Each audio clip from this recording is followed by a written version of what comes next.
Oh yeah. Jump was the first one of the morning.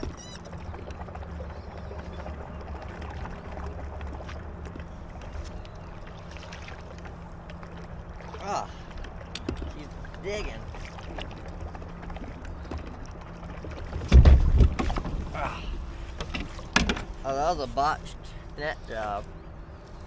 Right when I thought she was about coming up so I could net her, she kept digging down into the grass. Oh yeah, probably a 16, pretty good. First fish of the morning.